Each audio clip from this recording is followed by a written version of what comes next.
Selamat pagi pendengar setia Radio Cakrawala yang diberkati Tuhan kita Yesus Kristus. Salam jumpa pagi ini sahabat Cakrawala dalam kasih dan anugerah Allah. Selamat pagi saya ucapkan bagi kita semua. Saya percaya bahwa hari ini kita sudah menikmati kembali berkat anugerah Tuhan, penyertaannya sepanjang malam dalam hidup kita. Dan pagi ini kita bangun kembali dengan tubuh yang diberkati. Sahabat Cakrawala, pagi ini senang sekali saya Letnan Jeffrey Manansang dapat menjumpai semua sahabat Cakrawala dimanapun berada dalam program acara Renungan Pagi Oasis Fajar. Program yang selalu memberi kekuatan bagi kita melalui perenungan bagian firman Tuhan yang selalu diberitakan kepada saudara-saudara sekalian. Dan saya percaya bahwa program ini juga sudah menjadi program yang memberkati semua sahabat Cakrawala. Baik Anda yang mendengar melalui gelombang radio maupun Anda yang mendengar melalui streaming dan juga siaran YouTube kami. Terima kasih banyak saya ucapkan kepada saudara-saudara yang terus setia bersama-sama dengan kami. Baik sahabat Cakrawala, pagi ini sebelum kita membaca dan merenungkan bagian firman Tuhan, saya mengajak kita semua untuk berdoa. Mari kita berdoa. Bapa di sorga, Tuhan Yesus Juru Selamat kami datang kepada Tuhan pagi hari ini. Bersyukur berterima kasih kepadamu Bapa, sebab penyertaan-Mu sepanjang malam sudah kami nikmati. Pagi ini kami bangun kembali dengan tubuh yang diberkati untuk dapat melakukan segala aktivitas dan juga kegiatan kami. Tetapi sebelumnya kami mohon supaya Allah berkenan berbicara kepada kami melalui firman-Mu, sehingga kehidupan kami dalam perjalanan hidup kami hari ini bahkan selama-lamanya kami senantiasa hidup dekat dengan Tuhan. Hamba-Mu yang pagi ini akan berbicara atas nama Tuhan. Hamba mohon supaya Allah mengurapi, suci kuduskan, sehingga hamba-Mu boleh menjadi saluran berkat bagi kami semua. Terima kasih Bapa di sorga, ini doa kami. Demi nama Yesus Kristus firman hidup itu kami berdoa. Amin. Amin.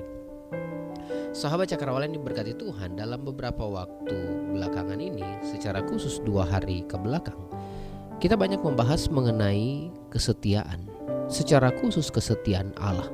Nah sahabat Cakrawala, ketika kita mendengar kata setia, maka asumsi pertama atau pemikiran pertama pasti kita diarahkan kepada sebuah hubungan. Bicara mengenai setia, pasti bicara mengenai sebuah hubungan antara pihak yang satu dan pihak yang lain. Nah sahabat Cakrawala yang diberkati Tuhan kita Yesus Kristus, pagi hari ini kita akan melanjutkan bagian yang ketiga atau bagian yang terakhir mengenai kesetiaan Allah. Seperti yang sudah saya ungkapkan kemarin bahwa kesetiaan Allah itu berbeda dengan kesetiaan manusia. Kesetiaan manusia bisa berubah, namun kesetiaan Allah tidak mungkin berubah. Nah saudara dan saya sebagai orang-orang percaya, kita dapat merasakan kesetiaan Allah itu dalam kehidupan kita. Bahkan kita bisa membuktikan secara langsung bahwa Allah itu setia menolong kita, bahwa Allah setia mendampingi kita, bahwa Allah setia memberi jalan keluar bagi kita. Nah sahabat Cakrawala, mari kita lihat bagian firman Tuhan yang akan menjadi dasar perenungan kita pagi ini. Lanjutan dari pembacaan yang kemarin dalam Yosua 6. Kali ini ayat 16 sampai ayat yang ke-20 akan saya bacakan. Yosua 6 ayatnya yang ke-16 sampai ayatnya yang ke-20 saya akan bacakan bagi kita sekalian. Demikian firman Tuhan. Lalu pada ketujuh kalinya, ketika para imam meniup sangkakala, berkatalah Yosua kepada bangsa itu, "Bersoraklah, sebab Tuhan telah menyerahkan kota ini kepadamu. Dan kota itu dengan segala isinya akan dikhususkan bagi Tuhan untuk dimusnahkan. Hanya Rahab perempuan sundal itu akan tetap hidup, ia dengan semua orang yang bersama-sama dengan dia di dalam rumah itu, karena ia telah menyembunyikan orang suruhan yang kita suruh. Tetapi kamu ini, jagalah dirimu terhadap barang-barang yang dikhususkan untuk dimusnahkan, supaya jangan kamu mengambil sesuatu dari barang-barang yang dikhususkan itu setelah mengkhususkannya, dan dengan demikian membawa kemusnahan atas perkemahan orang Israel dan mencelakakannya. Segala emas dan perak serta barang-barang tembaga dan besi adalah kudus bagi Tuhan. Semuanya itu akan dimasukkan ke dalam perbendaharaan Tuhan. Lalu bersoraklah bangsa itu, sedang sangkakala ditiup. Segera sesudah bangsa itu mendengar bunyi sangkakala, bersoraklah mereka dengan sorak yang nyaring. Maka runtuhlah tembok itu. Lalu mereka memanjat masuk ke dalam kota, masing-masing langsung ke depan dan merebut kota itu." Nah sahabat Cakrawala yang diberkati Tuhan, pembacaan ini adalah pembacaan yang sangat indah di mana kisah mengenai bangsa Israel yang berperang melawan orang-orang Yeriko. Nah, seperti kita ketahui bersama bahwa tembok Yeriko yang tebal, di hari pertama saya sudah menjelaskannya, saudara-saudara. Tetapi akhirnya rubuh, dan Tuhan setia menolong bangsa Israel meskipun dalam tingkatan kemustahilan yang luar biasa. Nah, sahabat Cakrawala yang diberkati Tuhan kita Yesus Kristus, kita akan belajar pada pagi hari ini bahwasanya saudara dan saya,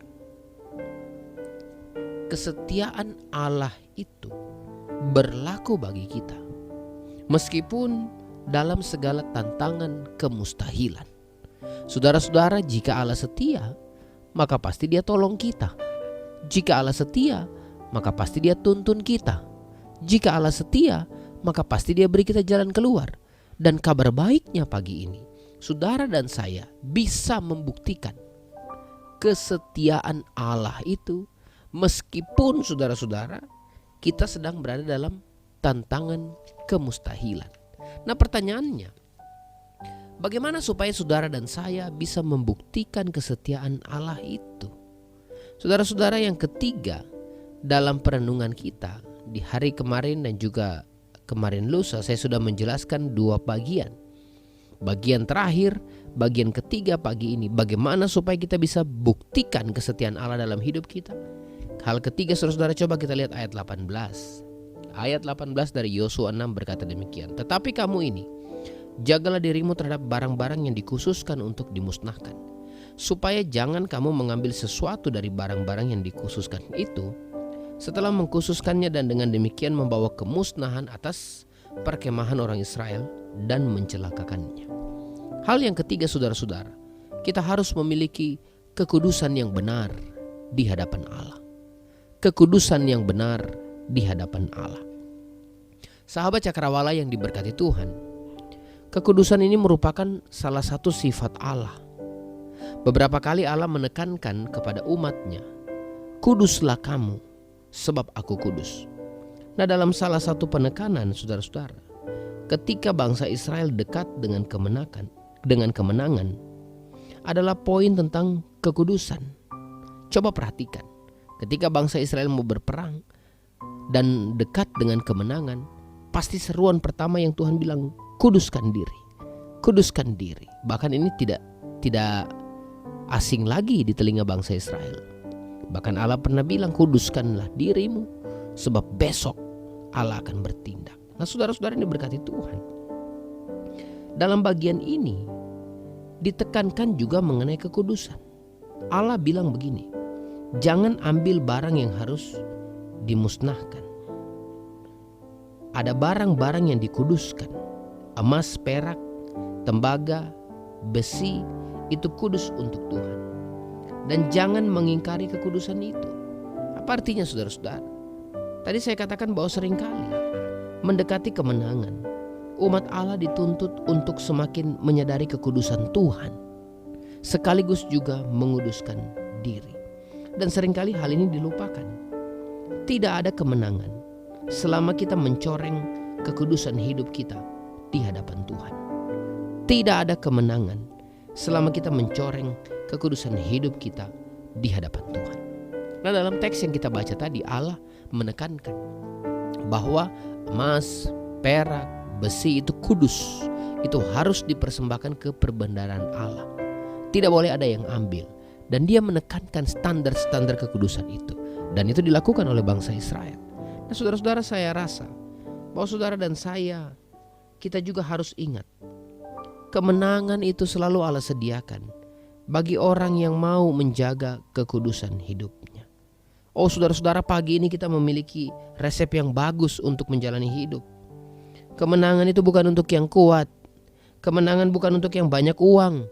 Kemenangan bukan untuk yang hebat. Tapi kemenangan itu adalah milik mereka yang bersedia menjaga kekudusan hidupnya. Saudara-saudara yang diberkati oleh Tuhan, apa aplikasinya bagi kita? Sebagai gereja, panggilan kita itu adalah panggilan untuk hidup kudus. Kita dipanggil keluar dari dunia ini, dikuduskan saudara-saudara, dikuduskan oleh Allah, dan kemudian kita diutus lagi ke dalam dunia untuk memberitakan kabar baik itu. Nah saudara-saudara, sebagai gereja, maka pikiran kita harus kudus. Bagaimana pikiran yang kudus itu? Pikiran yang kudus adalah pikiran yang selalu diarahkan bagi kemuliaan Allah. Kita melayani, kita beri daya upaya, kita beri uang, kita beri waktu supaya Allah dimuliakan. Oh saudara-saudara, banyak orang-orang Kristen yang akhirnya terjebak dalam hal ini. Dalam melakukan pelayanan, kita bertameng Allah dimuliakan. Tapi saudara-saudara, kita akan menjadi marah kalau akhirnya pelayanan kita tidak dihargai. Kita harus dihargai karena kita melayani, saudara-saudara. Coba lihat, bukan saya mengatakan bahwa kita tidak butuh penghargaan. Oh, penghargaan itu adalah aktualisasi diri, itu kebutuhan utama manusia. Tetapi saudara-saudara, bukankah kebanyakan akhirnya dalam pelayanan Allah menjadi tidak dimuliakan? Sebab pelayan-pelayannya semua egois. Pelayan-pelayan Tuhan semua mau menang sendiri. Pelayan-pelayan Tuhan semua mau dihargai. Hati-hati saudara-saudara. Sebagai gereja, tangan kita harus kudus. Bagaimana tangan yang kudus itu? Tangan yang bekerja untuk Allah. Tangan yang melakukan upaya-upaya terbaik untuk Allah. Saudara-saudara, mungkin kita tanya bagaimana itu tangan yang terbaik. Saya mau kasih satu contoh-contoh kecil. Ibu-ibu, waktu engkau memasak bagi anak dan keluarga, berikan upaya terbaikmu supaya suami, anak-anak, dan semua isi rumahmu menikmati karya terbaik melalui tanganmu. Bapak-bapak yang bekerja, kerjakan hal-hal baik dengan tanganmu, sehingga keturunanmu, anak-anakmu diberkati dengan hasil nafkah. Tangan harus kudus. Anak-anak, belajar dengan sungguh-sungguh, belajar dengan sebaik-baiknya, supaya jadi anak yang pintar, jadi anak yang luar biasa. Dengan demikian Allah bangga. Saudara yang melayani di gereja, dengan semua talenta-talenta yang Tuhan beri, mari beri kemampuan terbaik, supaya puji-pujian kita manis terdengar oleh Allah. Kaki kita harus kudus, saudara-saudara. Kaki yang kudus itu yang bagaimana? Kaki yang melangkah dalam koridornya Allah, melangkah untuk Allah, berjalan maju untuk Allah. Saudara-saudara, perhatikan baik-baik. Bersama Allah selalu ada jalan maju, tidak ada jalan mundur, saudara-saudara. Coba perhatikan progres orang yang disertai Allah. Dia selalu berjalan maju dalam kehidupannya. Mulut kita harus kudus, saudara-saudara. Hasilkanlah kata-kata yang memberkati orang lain. Hasilkanlah kata-kata yang membuat orang nyaman bagi kita. Hasilkanlah kata-kata yang membuat tetangga-tetangga akhirnya melihat bahwa Kristus ada dalam hidup kita. Bukankah saudara-saudara, banyak orang-orang percaya, orang-orang Kristen yang lupa bahwa mulutnya harusnya dipakai untuk memberkati. Saudara-saudara, semua harus kudus, menjaga kekudusan. Media sosial kita harus kudus, saudara-saudara. Tuliskan kata-kata yang memberkati, bukan yang menyindir atau yang menghina. Saudara-saudara, sejak tahun 2014 saya berkomitmen untuk menggunakan media sosial saya hanya untuk memberkati. Saya berkomitmen supaya status-status yang muncul, entah itu di Facebook, Instagram saya, bahkan status WhatsApp saya berupaya supaya status-status itu memberkati orang lain. Saudara, silakan periksa. Silakan Anda buka status saya. Silakan Anda buka Facebook saya, Jeffrey Manansang. Saudara, silakan periksa. Saya tidak pernah ingin supaya status media sosial saya menyinggung orang lain. Bukankah saudara-saudara, banyak sekali orang baku singgung pakai status. Misalnya tetangga sebelah putar tape recorder terlalu kencang. Bukannya kita datang dan bilang boleh kecilkan sedikit. Bukan, kita akan tulis di status. Banyak kali saya baca begitu. Saya pernah baca satu status bilang begini, aduh, barangkali bisa dikecilkan sendiri sedikit tape-nya ya, mengganggu. Saudara-saudara, sadarkah kita bahwa media sosial itu adalah gambaran diri kita? Anda kalau tulis status di Facebook, maka kolom yang akan tulis itu akan tertulis begini, what is your mind? Apa yang Anda pikirkan? Oh saudara-saudara, Anda itu adalah apa yang Anda pikirkan. Jadi kalau saudara menulis status yang tidak baik, itu dirimu. Kalau Anda menulis status yang menghina orang lain, itu dirimu. Kalau engkau menulis status yang tidak memberkati, itu dirimu. Saudara-saudara ingat, media sosial harus kudus. Ingat bahwa kekudusan itu selalu dekat dengan kemenangan. Kita dapat membuktikan kesetiaan kasih Allah ketika saudara dan saya bersedia menjaga kekudusan. Rumah tangga Kristen dapat membuktikan kesetiaan Allah dalam menolong ketika kita berkomitmen untuk menjaga kekudusan rumah tangga. Orang-orang muda, kita dapat membuktikan kesetiaan Allah ketika kita menjaga kekudusan kehidupan kita. Saudara-saudara yang diberkati Tuhan kita Yesus Kristus, akhirnya biarlah saudara dan saya mengerti dengan benar bahwa sesungguhnya Allah itu setia, dan Allah yang setia itu menolong kita. Kita dapat membuktikannya dengan memiliki kekudusan hidup yang benar di hadapan Tuhan. Semoga Tuhan Yesus tolong kita untuk terus menjaga kekudusan hidup. Selamat menjadi umat yang berkemenangan. Selamat membuktikan kesetiaan Allah dalam kehidupan kita. Tuhan Yesus memberkati. Mari kita berdoa. Bapa di sorga, Tuhan Yesus Juru Selamat kami, terima kasih kami diajar pagi ini bahwa kekudusan itu penting. Karena Engkau kudus, layaklah kami menjaga kekudusan kami. Kami tahu Tuhan, sebagai manusia yang dipenuhi dosa, tinggal dalam lingkungan yang berdosa, kami tidak mungkin kudus seperti Engkau. Tetapi Tuhan, terima kasih, sebab apa yang tidak mungkin bagi kami, Tuhan mungkinkan lewat pengorbanan Kristus Yesus Tuhan kami. Olehnya Tuhan, biarlah semakin hari kami semakin dibangunkan rohani kami untuk menjadi seperti Yesus, sehingga kehidupan kami kudus, tidak bercela dalam segala tingkah laku kami, dalam segala hal-hal yang kami lakukan, memuliakan nama Tuhan. Hamba-Mu berhenti berbicara, namun Roh Kudus Tuhan membantu kami untuk mengaplikasi. Hamba mau menyerahkan kehidupan kami semua hari ini ke dalam tangan Tuhan. Dalam segala kegiatan aktivitas kami diberkati oleh Tuhan. Jika ada yang dalam kelemahan tubuh, Tuhan jamah beri sehat kuat. Jika ada yang bersyukur kalau hari ini Tuhan tambahkan usia, Tuhan biarlah pertambahan usia ini terus disertai oleh Tuhan. Kalau ada di antara umat-umat Tuhan, pendengar setia kami yang sedang dalam pergumulan berat, Tuhan Yesus tolonglah mereka. Buktikanlah kesetiaan-Mu dalam menuntun kehidupan mereka. Kami berdoa untuk radio ini, Tuhan terus memberkati para kru, staf, karyawan, manajemen, diberkati Tuhan. Rencana-rencana ke depan untuk radio ini, pengembangan radio ini. Secara khusus kami berdoa untuk pembuatan studio offline radio ini. Kami mohon supaya Allah memberkati. Tidak sedikit Tuhan dana yang harus dikeluarkan, tetapi kami tahu bahwa ketika Allah yang bekerja, kami pasti dicukupkan. Terima kasih Bapa di sorga. Kami berdoa biarlah Allah terus memberkati Radio Cakrawala. Rencana-rencana ke depan untuk pengembangan pelayanan radio ini diberkati oleh Tuhan. Terima kasih Tuhan Yesus, ini doa kami. Dalam nama Tuhan Yesus Juru Selamat kami berdoa. Amin. Amin. Baik sahabat Cakrawala, terima kasih banyak untuk atensi Anda, untuk ruang dengar Anda pagi hari ini. Kita percaya bahwa kita akan terus berjalan dalam kekudusan Tuhan yang akan memungkinkan kita untuk memperoleh kemenangan demi kemenangan dalam hidup kita.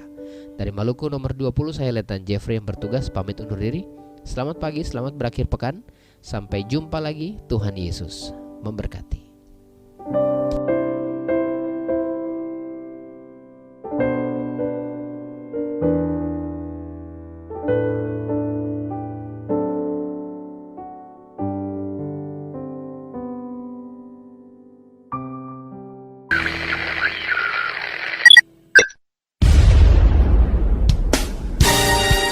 Pastikan Anda tetap bersama dengan kami di gelombang 89,2 FM, The New Cakrawala Radio.